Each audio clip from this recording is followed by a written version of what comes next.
everywhere. But yes, this is the draft so far. Into the second round. Again, both teams have jungle and bottom lane. So as we were saying, the Lucian Nami, a bit of a 100 Thieves specialty. Not that it's not seen other places around the world, but in North America, they're arguably the best duo edit. They did try to break it out in the Team Liquid series, fell a little bit flat, and they ended up abandoning it for the rest of that time. Here, I think they're just going to give it a chance against the C9 bot lane, because if you're able to slam the scaling side of these matchups, it puts a lot of pressure on the enemy team to try and figure out how they want to find their first pick, because you can answer it like this. The Thieves just putting on the bands of the champions that Cloud9 have played in this series. Fudge's Cannon was good, and though it didn't win, I do think Jensen's Anivia was quite strong as well. A respect band for sure, because it definitely limited the things that Abbeddage could do with Taliyah, which is why you see the Taliyah counter there. C9 doesn't want an overemphasis on being able to crash bot lane, but that does leave Ahri up, which had been such a high priority pick before, but has fallen off a little bit. Jensen maybe going to slam the skill matchup a little bit with the LeBlanc. We'll see if he wants to do it. It's one of his best champions. Did play it a lot as well in the upset over EG. Had a couple of those big chunk outs before neutral objectives, and probably going to go back to it here. Likes the Gnar, likes the LeBlanc. Answer into Ahri. Going to be an exciting mid lane here, as Assassins will come through and try to find early pressure. Aatrox, not a surprise, definitely has been a solid one. We know the matchup in Gnar is just fine. If somebody wants to go on to Comfort and be a solid semi-frontliner. Engage, not the strongest on 100 Thieves. Wukong is okay. Ahri in a pinch can do a little bit of something, but it's no Ornn, it's no Amumu. It's no obvious team fight start, but fighter heavy. I'm going to say feels pretty early mid-game heavy as well, but that worked well for 100 Thieves in game 2. Yeah, and actually neither team has extremely strong initiation across the board. It's a lot of just generic power picks, but it's going to be a very pokey kind of lane push priority type game where they have to set up around objectives by being there first. The best engaged tool would definitely be Wukong in this case, or like a really good flash poppy stun, but no huge initiation from either side. It's just such a different look from 100 Thieves, even though it's still early game oriented. The lack of the Amumu setup, they had so many great engages here that Huhi's just kind of the follow-up with the wave. It's a very different look in terms of how they actually pilot these champions, but overall, I think the scope of the game feels very similar, where 100 Thieves are going to be trying to put the pedal to the metal in the bot lane, and hopefully they turn around that dive better this time. Time to take it down. Last comments from the coaches. Curious if Cloud9 thinks this draft is also a slam dunk, because though they thought so in the previous game, it was 100 Thieves who had control the whole time. I did like the energy from the crowd. I know at the end of game 1, about 90% of the crowd was standing on their feet for that last auto attack from Jensen. Also, with how close the series has been, imagine that gets stuffed. He doesn't finish it. Would we be staring at a 100 Thieves 2-0? So many close fights throughout both games as we're in game 3. Jensen, vision gained on both sides here and gets the aggressive trinket ward down. This can be sweepable, but no one's got a sweeper up, so it's not really going to happen. Looks like Clo's going to be on his way to the late trinket ward to watch the Raptor pit and then grab sweeper. Actually going to keep his ward, it looks like. So. Oh, yeah. Oh, there it is. Okay, yeah, I thought it was going to be that. Oh, it was the no ward sweeper. So he's actually going to get rid of that thing in his Raptor pit, actually, or his red buff. So I actually kind of like that one. Thinks he's going to be safe enough, and this way he'll get rid of the vision. Yeah, probably not enough time to sweep and then go for a mix-up of starting blue or something. Yeah. So probably just going to sweep this one out, but then still be given away about where he wants to actually start. And if he wants to kill it, it allows level 2 on both solos. You share it 3 ways. Abba's in range for the XP, so then he'll get the last hit. So both solo laners will get level 2 off of their 6th CS in lane. So yeah, Closer could not hide. He would be late to blue. Ultimately he chooses red, but it does give the XP advantage to both solos. I like this sort of line of play. Yeah. Nice little start there. Abba as well, warding out onto a potential closer, or excuse me, Blaber path. A lot of attention. Feels like it's gone mid lane early on in the first 2 games. It feels like both teams understand that they want to break their mid laners out to enable some playmaking in side lanes. Game 1 and game 2, they went back and forth quite a bit. And in this match in particular, it's maybe the skilliest of the 3 we've had so far that will swing very heavily. It is, but it's also maybe the most volatile bot lane we've seen, with Lucian Nami going up against Zeri, Lulu. Interestingly enough, they've actually achieved the push at level 1, but all it takes would be one nice bubble from Huhi to be able to get aggressive. Doesn't have it yet, so they're losing the level 2 war for sure. Yep. And Zven, even though he has gone Relic Shield, choosing to be the more defensive option. And I like this kind of tech. Berserker's on the barrier here. Says, okay, look, you're going Electrocute Nami, which is like entirely about burst, that sacrificing everything else in the kit, basically. and saying, well, as long as I can barrier and I have heal from Zven, you can't kill us through all of that, right? And I mean, it does make sense. There's also the sort of meta call, the mind game call of if I run Ignite, you run Ignite, I run Cleanse, I kill your Ignite, it's kind of okay for me. It's like, you're actually running Cleanse yourself, none of it matters. Definitely the case. They also have First Strike Lucian. You want to be farming up that gold a little bit more. You see a lot of trading on the top side. Heyo. And really good damage here. Ssumday gonna come in. Actually, a flash forced out of Fudge. He was gonna be mini Gnar and thought he might have not had what it took to survive. Gets a cannon. Ssumday just needs to sustain back up. Yeah, playing on limits for sure. Fudge trying to get that wave to crash and harass as much as possible. So this could be a prep for a dive. They got a good chunk on Ssumday, and it wouldn't matter if he doesn't have the flash. Poppy's such a skilled turret diver. Fudge just has to get this wave in. Good defensive war by Ssumday, but he will be denied off this wave. Knows he's spotted, and that means that is going to be a lot of gold denied out of this one, unless he sees Blaber leaving, which means, yeah, but they just think about the ward control, right? Because theoretically, could try to play in range, then he gets boomerang, then it gets really awkward. So it is going to be gold and XP lost. He will lose pretty much his entire wave. Minions are thankfully spotted enough that he will get both these, at least for XP. Yeah, nice little advantage gotten right away by Fudge there in terms of the XP. But does cost him his flash sort of to make that play. So we'll see if there's a repeat gank potentially. Oh! Yeah, big damage. Barrier popped early. Move speed because they're passive. A lot of damage block, but it means they also trade pretty well back into FBI. Yes, a Summoner Force, that's certainly pretty relevant. If the heals come back through for Nami, what's going to look like as mid laners fight back and forth. Jensen dodging most of the orb. Yeah, actually got max barrier value there. Just made sure all of the barrier disappeared when he pressed it and has potions left to try and sustain back up. Outplayed. Yeah, got him. Definitely a scary game so far. All three lanes have that potential to just explode open one way in the matchup. And so far, small advantage to C9 in gold, but the only summoners really blown are on their side as well, which means that when Closer finds an angle onto somebody, it will be in their favor. Fudge actually not getting the recall off. He had the wave shoved in, had the option of recalling and playing for it, but decides I'll stay in lane for now. I don't feel under too much threat. Health bar is actually decent right now. And as the teleport slowly ticks back for Ssumday, flash slowly ticks back for Fudge. Fudge kind of can choose how to play his lane out, and at what point does he want the recall? Yeah, Fudge definitely thinks so much about the first 5 minutes of the laning phase, knows his matchups extremely well. It's a funny time playing against Ssumday as well. If people remember all the way back to kind of Fudge's debut in the top lane, it was in that lock-in tournament. He played against Ssumday and got absolutely bodied. It was a trial by fire. He then played Alphari right after in lock-in tournament, and he was kind of taken apart by some of the best top laners in the West. And then, over time, gradually got better and better, was able to get the win over Alphari in the finals in spring before heading to MSI, and that's really when the legend of Fudge, the Fudge factor, started to pop off, had by a lot of people's estimations the best performance at that 2021 MSI. And then after that, also plays Spring Split as a mid laner. Does decent, right? Yeah. Is actually, he's not the best mid laner in the league, but It's top 10, I guess. Sure. I mean, didn't I wasn't a fan personally. wasn't he actually like third in the All-Pro voting? I didn't put him there, but I think he might have been. I think he got it, and they were also the number 1, number 2 team for that split. They had a lot of hype around Summit, and then funnily enough, it was Ssumday who exposed Summit out of the LCS basically after the MVP kind of season that he had. They just slammed Ornpick into Summit and took apart C9 and blew up that spring run that led to the entire reconstruction of the Cloud9 roster. It was the 100 Thieves blueprint of how to deal with what was kind of a one-dimensional team. Yeah, but as Zven role swapped over, became really good. It ended up being an enchanter-heavy metagame as well, which I think suited him. He's already, a ranged champion player, going to be good at being safe in a target and team fights. Had the right instincts for it. Looks pretty good overall. And obviously a close game here. Cloud9 ahead in gold without even kills. They're just winning the lane. And I think pushing 100 Thieves off Drake was quite important. First, Drake has won both games of the series. Probably more of a coincidence than a causation, but one other coincidence. Here we go. That we found, looking at the history of these teams in playoffs, the last 2 playoffs, 100 Thieves has been the one to knock C9 out. And C9 has then made roster changes afterwards. So if you currently like this C9 roster, you better win. They better beat C9 here.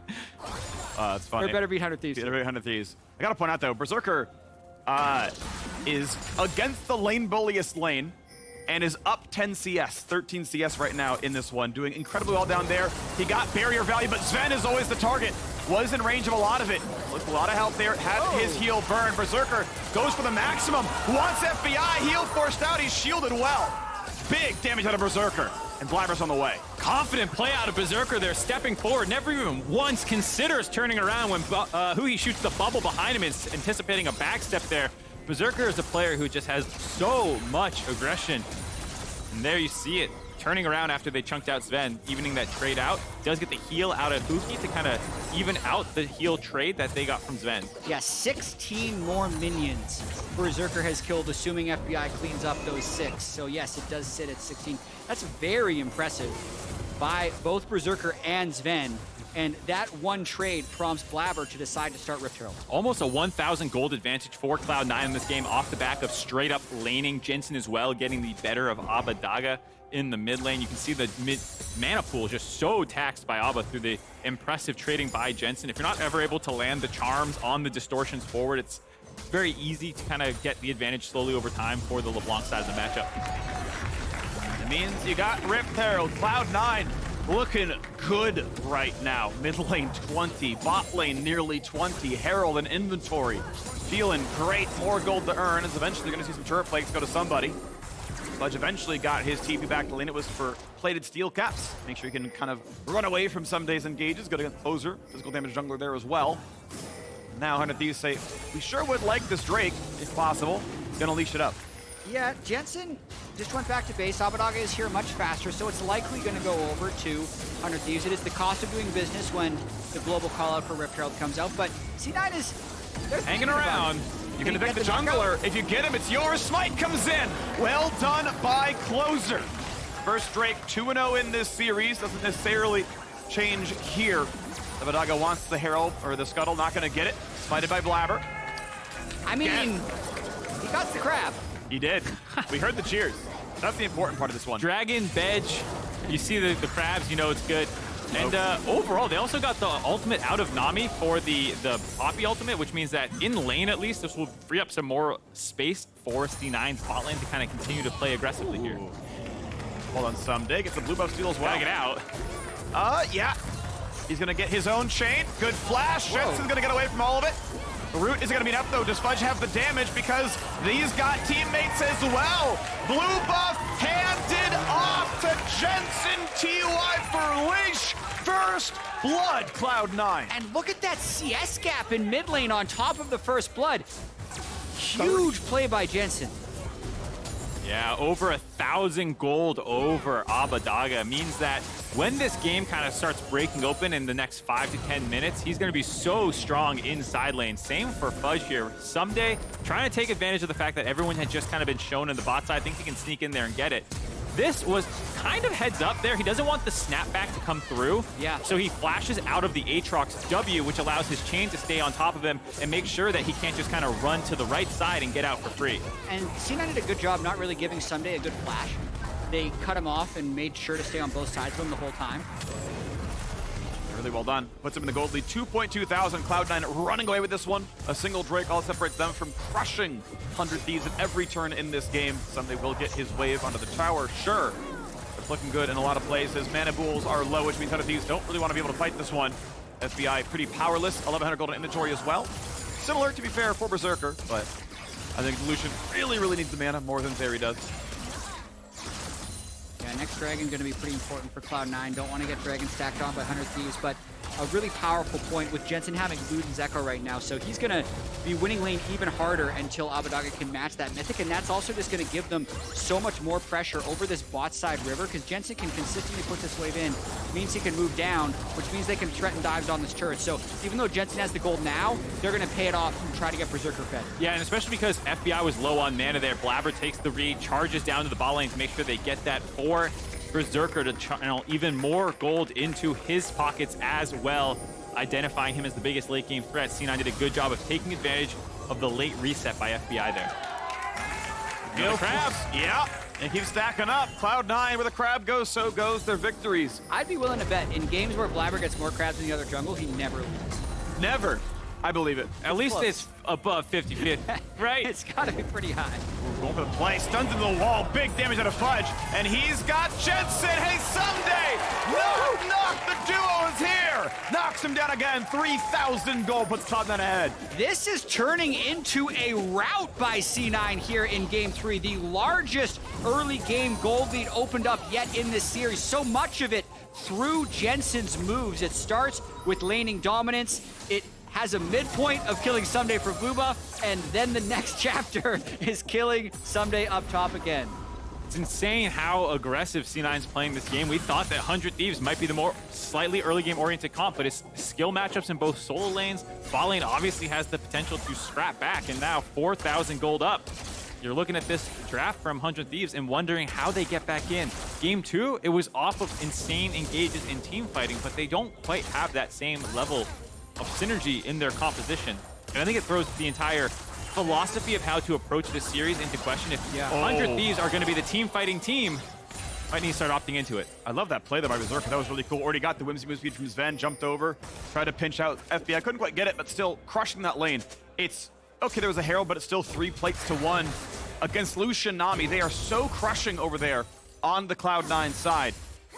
Yeah, I wonder if one of these can find anything else in. Yeah, and you can see it's kind of hard for Jensen to grow his CS advantage against Abbeddage because Abbeddage is just sitting at his turret waiting for Jensen to kill the wave, which is giving Jensen all these opportunities to move into river. So really no river control whatsoever by 100 Thieves, which makes it really difficult for them to play out any of these side lanes because they have no idea where jungle or support is. Word comes across, adding 1 to FBI scoreline. Another one coming through as well. Nice 30 gold from Huhi, disgusting. It's fine.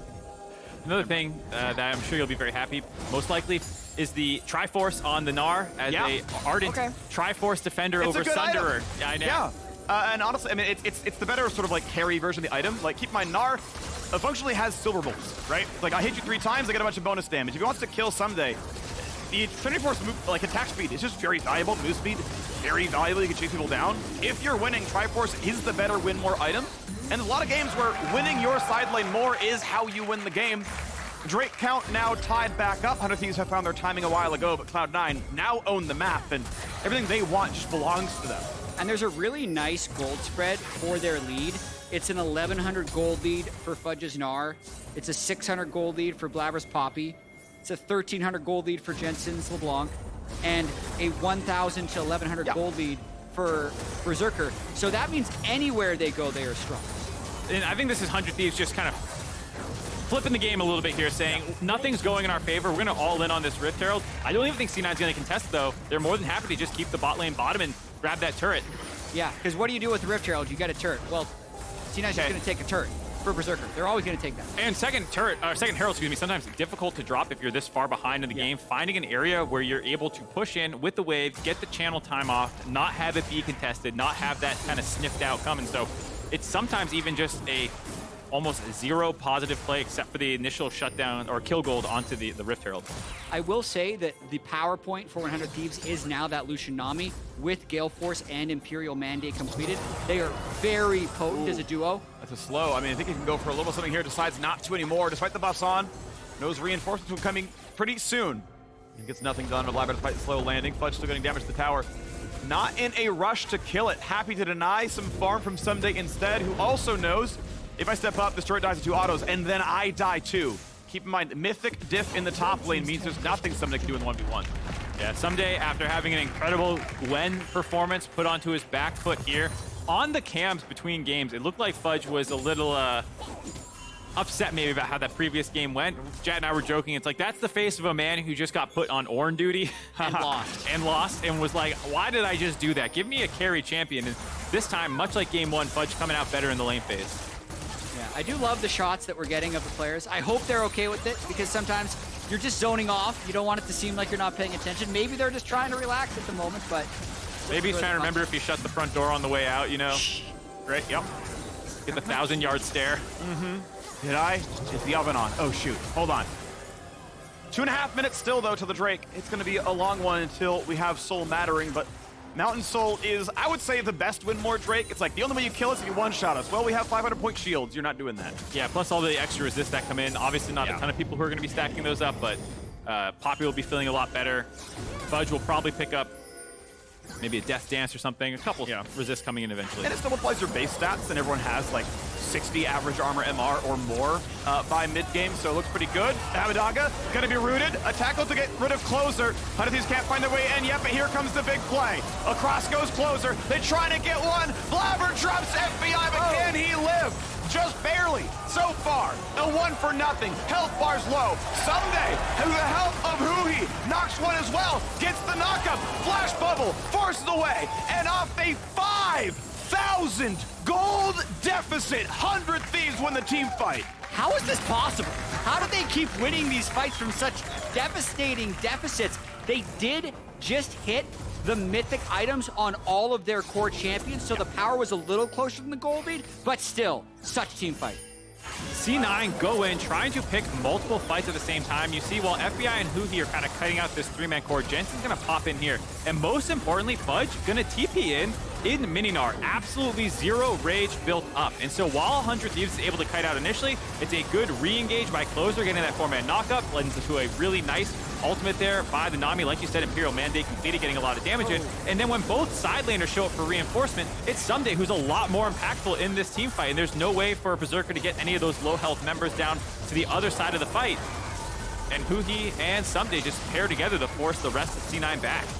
FBI went for broke. He dropped to 200 health, but he got the final kill onto Blaber. And then, yeah, as you mentioned, Ssumday just performed better. You mentioned the item spikes coming in. That was so important. They did have all 5 and was able to survive as there were only components on Fudge. So the gold lead gets brought back a little bit. It's still dire straits. It drops down to only 4,000. I feel like anytime we talk about scaling this, scaling that, Yeah. it almost never seems to matter. One team still finds ways to win a team fight. Even when we think that they're behind in the gold, behind with how their composition is supposed to play, it speaks to how good these teams can be in those team fights. Technically, FBI reaches second item before Berserker does. He skipped boots to do so, so it's a little fraudulent. Berserker Greaves are a very good item, but the Herald is summoned to slowly walk through bottom lane. It'll do almost nothing unless they win the fight outright. Then they'll get a free Drake.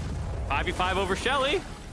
Yeah, Fudge gonna have no problem with this one. He can kind of sit there, but he is back to mini Gnar, so a timing window where they do not have a full power top laner. And Thieves can maybe try to use one. Ssumday jumps the wall. How much space can they buy? Because eventually Fudge will start building this bar back up. It's still like 4,000 gold lead by Cloud9. They should be much stronger. Jensen threatening the flank. 100 Thieves really hoping to land a burst on him. Lucian, Nami can actually mark LeBlanc quite well. They do so much burst damage, so it is tricky for Jensen to enter first. Yeah. The rage up a little bit for Fudge now. 5,000 on this Drake. C9, no 2-item spikes. Ulti coming across, not going to get a good target, puts it back on cooldown. Jensen's still waiting for his window towards one-shotting somebody. Closer again, wants to jump the wall. Something going to build some frontline space. 3k health, they got to go for it soon if there's a snipe fight. Zoned out by the Zeri, still wants to play for the team fight itself. Jumps over, Jensen now spotted, gonna go for the burn. Will it happen? Eviction! The smite gonna come in. 2-1 on the one side. Does Cloud9 get the team fight now is the question. Fudge, dodge away from the bubble, tackle onto Huhi, and he goes down. Jensen finds his man, and the chase in for more. Gonna go for the chain. That'll catch almost, but not quite. Plus the dragon, plus a kill. Cloud9 come back. Massive win there by Cloud9. Jensen playing the edge of that fight the entire time, and just such a good eviction by Poppy, like you said. Make sure they get that, and then a wall stun right after onto the flashless Nami. So many summoners were down after that skirmish right before it. The gold lead is still so big, but the fights are very close, so Cloud9 definitely probably don't feel as far ahead as they actually are with the way the fights are playing out. Unable to steal that red buff as well. I think we'll see it better pretty soon once we get to item spikes. I think that's always the big thing. It's why like calling gold leads can always be a little fraudulent, or Drakes and their value of stats and whatnot, because what matters is collecting unique passives. That's where all the power in these items is. And it's like, you are at 5,000 gold. Everyone's up a pickaxe. True. That's not as good as being up a chainsword. Already right away, grabbing the chain sword for the Nami healing the sustain as well versus the Aatrox in the 1v1. Not a bad purchase in that sense, knowing that you'll be side laning against him quite a bit. 2 items across the board for C9 there. Missed one. Anathemas. Yep. How dare you disrespect Blaber like that, sir? It just came up. You got it faster than the automated bot did, so Jatt, you still get full credit, IMO. Thanks. Well done. Yeah. Still got those old Season 1 Dignitas mechanics, huh? The Udyr Trundle triangle. mechanics. I'll always take full credit. Yeah. But we're looking at the next play. We are pretty far from the 3rd Drake for Cloud9. 3 minutes out. Probably gives enough time to finish items, actually. We're halfway through to the next piece here on Abbeddage. Blue buff attempt, and it's not going to happen for Ssumday. Fudge gets to claim it himself. Doesn't let Zven get the gold and XP on Lulu. Nice shot comes through though. Berserker gets about 800 damage through. Almost charms up Jensen there. It does feel like a lot of this game is about, for 100 Thieves, keeping track of Jensen and making sure that he doesn't destroy their battle line. Huh. Bit of a weird move there. It pushes them back slightly, but they now have lost the Shirelli's active there. This is one of those times where you know Blaber really wants to do something. But gets the root. Tidal Wave separates them for a moment. Will they find anything good here? Closer says, go ahead and go for it. Put the ulti onto me. And forces an important cooldown out of Poppy. Now, again, we're still doing that from Phreak. Everything will come back in time. Baron baits don't seem to be happening. I know that looks funny to a lot of people, but what you just said is very important, because otherwise Poppy just holds the ult for zoning duty, lets it time out, gets the really short refund, and so by threatening forward, Closer knows he's going to get kicked out, but he's doing that to make Poppy actually commit the cooldown. Of course, it will be up in time for the next Dragon situation, but it does buy some space for 100 Thieves to try and press forward, start getting some vision control. There's no reason not to force the cooldown. What if there is suddenly a Baron bait? What if something happens with a pick and it's like, we got to go for this one? Well, Poppy can't now send out Closer, and you never know. Sometimes it makes a difference, so it's, expected value positive. If it's a lull state, yeah, nothing happens, but you never know. And it's going to be ward control back and forth again. Now, control ward in for Cloud9 means this is a dark pit in 100 Thieves. Right with a sweeper, Abbeddage like, anyone there? What do I see? I get a charm, I get a root, I get some damage. Jensen locked up, Jensen running for his life, able to stay alive, and guess what? Blaber doesn't have ulti for a fight that broke out. Doesn't matter at the end of the day, everyone lives, but a close one here from 100 Thieves. I was just debating whether or not I liked the Merc Treads by Jensen, given that there's only really the charm that is that lockdown-ish CC that you would think to see. Maybe you wanted more pen if you just went with the Shadow Flame build, but obviously had value there. Looks pretty good. Ult coming across now. Now gets a slow from Nami, which means they can lock down Fudge a bit better. Tidal Wave's gonna get flashed away from. Another important cooldown missing, but guess what? Three-man push onto Baron. Yes, indeed. Oh, they're going in for more. Closer's gotta be safe. Has to flash the wall. Does his best. The charm buys a bit more time, but they're TPing for even more. Berserker flashes, ults, goes for what he can, but minions are blocking the damage. Sidesteps the ulti. Closer's still shot, but they can't stay on him. Jensen has to jump right back out. And we got a bit more going on. Health bar's low. The Closer's clone takes the damage. Berserker can't find the kill. Ulti's timing out. No one dead. Yet nobody dies after so many ultimates are burned. 100 Thieves down all 5 of theirs. C9 down 3 of 5, but they have forced them all back to base. So they begin the Baron. 9K on this one, and it's going to be a burn down as the recalls come across. Health bar's low. FBI can be healed, but can't team fight all that strongly. And there is no jungler. There is no smite. It is a guarantee, and it's claimed. Perfect timing. 880, and it's going to be Blaber claiming Baron. Huge Baron buff claimed. 7,000 gold lead.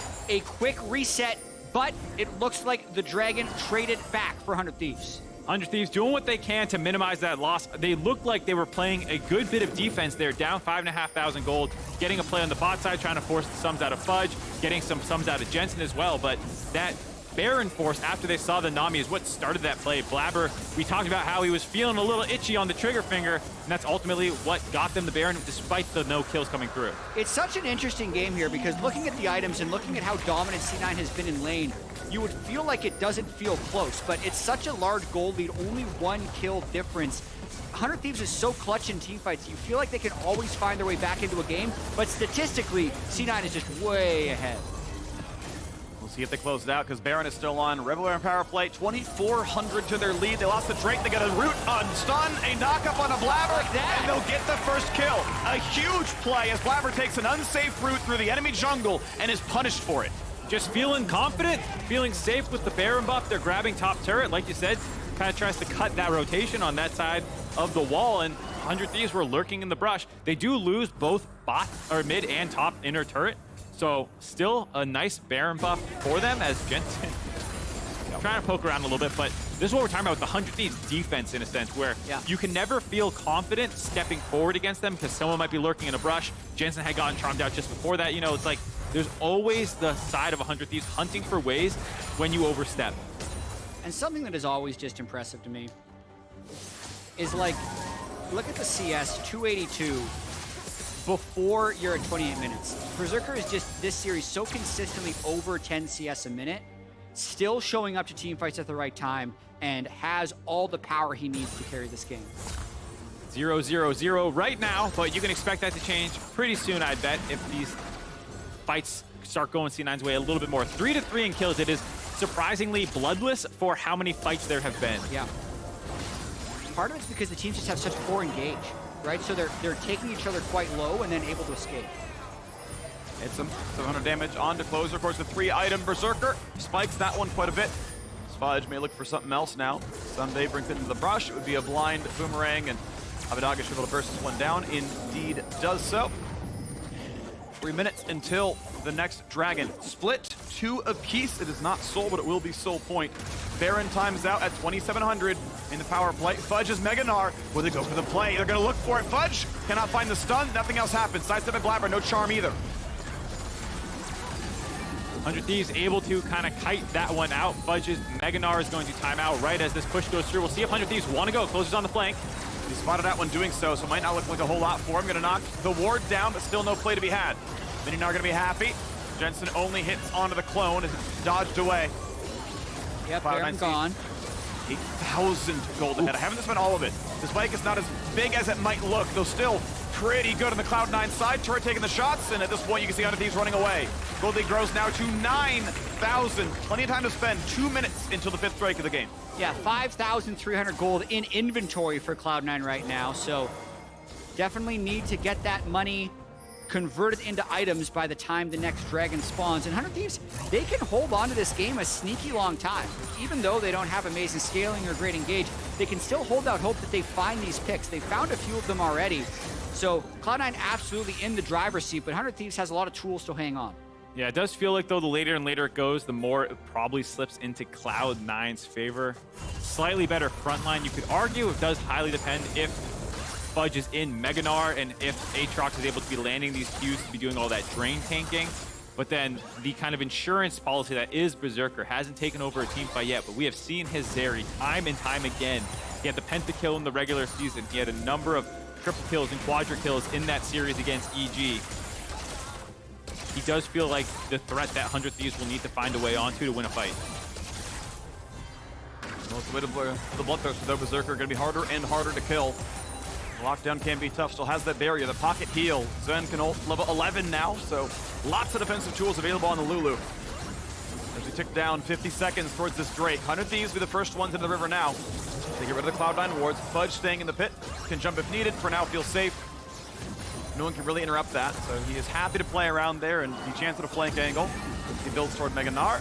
Poppy ult held. There's a whole lot of nothing. Even that feels a little strange since, again, you can't really force these fights. It's not like you get to, like, knock out Wukong, then actually force a kill onto, like, Lucian, but whatever, it'll be back to very, very Maybe he's short. just bored. Yeah. Buttons.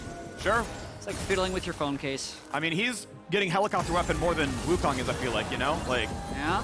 saying, I can do this all day, realistically. Why not?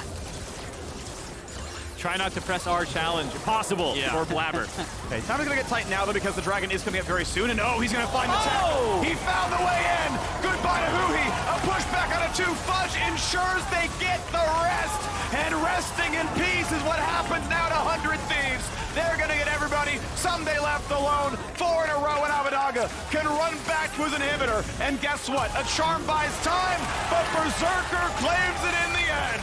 Cloud9 in complete control. The Floodlight Ace here in Game 3. They will knock down the inhibitor and the turrets and find a 31-minute victory. A game away from the spot in the finals. Cloud9 with the cleanest win thus far this series. They grabbed control early. They never let it go. It took a little bit of time, but they had such a commanding lead. And finally in that fight, they find the angle with Blaber's clean engage to just 5-for-0 ace them. I actually love what Blaber did there, just uselessly channeling his ultimate over and over again. And as soon as it wears off, it's like 100 Thieves takes a breath and then flash wall stun. Right away, kills Huhi, ends the game. Kind of a fitting end to that one, actually, because it had a weird amount of tension despite Cloud9 just growing their gold lead more and more and more. And then they crushed it to the finish line, the fastest game of the series. Nice win by Cloud9 there. First time on blue sides. 100 Thieves had gone blue side game 1 and game 2. Have to think they'll be heading back there. Have to figure out what they want to do in the draft. Early games feel like they've been going Cloud9's way. This one didn't have a ton of kills, but monstrous lane leads off Jensen, off Fudge, and even the bot lane in a losing matchup, finding leads. Yeah, and it's something I saw with Cloud9 throughout a lot of this year. was their laning phase was incredibly strong. They just didn't have the team fighting coordination to close it out to enough victories. That changed in playoffs with the 3 wins they took against EG and now being 1 game away from also taking down 100 Thieves. Moments like this where everyone can follow Blaber in, jumping Gnar, jumping Jensen, they blow up Huhi and get a 2-man Gnar ultimate back on both of the other main damage dealers there, FBI and Ssumday. Beautiful final fight by C9. Yeah, you can see the desperation to get on top of Berserker by Ssumday and Closer. They're kind of just diving after him, but getting interrupted by the rest of Cloud9, buying that space after they had already blown up the Nami. That's one of the key disengage tools, as well as ways to enable the damage. Not able to do it. Fudge holding turret aggro, trying to pin down the Ahri. Eventually, Berserker's like, I got it, don't worry. His only kill of the game. Carry, hard carry right there. But he was ready for it. He was ready in case it got dangerous. Funnily enough, the most important thing he did that game was survive lane phase against Lucian Nami and come out ahead. That was honestly more important than anything else he did. Yeah, he did more than survive. He thrived. They were up farm outright. They won that lane. Jensen won his lane handily. Top was fine, but the objectives went over to Cloud9's way. So